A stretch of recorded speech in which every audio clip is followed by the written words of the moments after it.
वशिष्ठ जी बोले, हे राम, मैंने इस ब्रह्मांड में अनेक लोकों की यात्रा की है।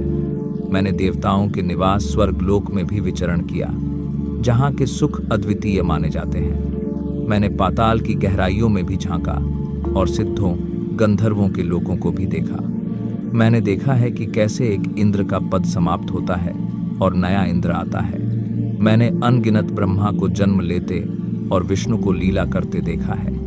हर लोक में सुख की लालसा है, पर उस सुख के पीछे दुख का बीज छिपा है। मैंने अनेक मनवंतर और युगों को अपनी आंखों के सामने बदलते देखा है। मैंने सतयुग की पूर्ण धर्मनिष्ठा को देखा, त्रेता के उत्थान और पतन को देखा और द्वापर की जटिलताओं का भी अवलोकन किया है।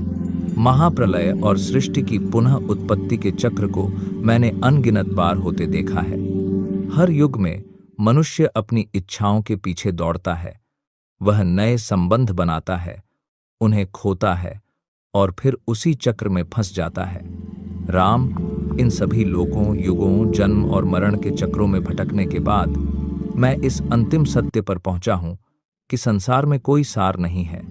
ये बड़े बड़े राज्य, जिनकी सत्ता पर लोग गर्व करते हैं, क्षणभंगुर हैं। यह धन संपदा, जिसके लिए लोग लड़ते हैं, यहीं रह जाती है। ये शरीर, रूप और यौवन, जिन्हें हम अपना मानते हैं, एक दिन मिट्टी हो जाते हैं। हर वस्तु, हर संबंध, हर सुख जो बाहर से प्राप्त होता है, वह माया के पर्दे जैसा है। वह एक दिन नष्ट होगा और तुम्हें फिर से खालीपन देगा। इसलिए हे रघुनंदन, यह जान लो कि अपने आत्मा के अतिरिक्त कहीं भी सच्चा और शाश्वत सुख नहीं है।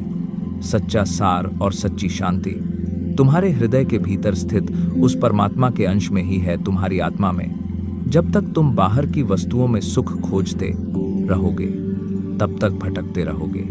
जिस दिन तुम अंतर्मुखी होकर अपनी आत्मा के स्वरूप सच्चिदानंद को जान लोगे, उस दिन तुम उस परम सुख को प्राप्त करोगे जो न कभी नष्ट होता है और न कभी कम होता है। यही परम ज्ञान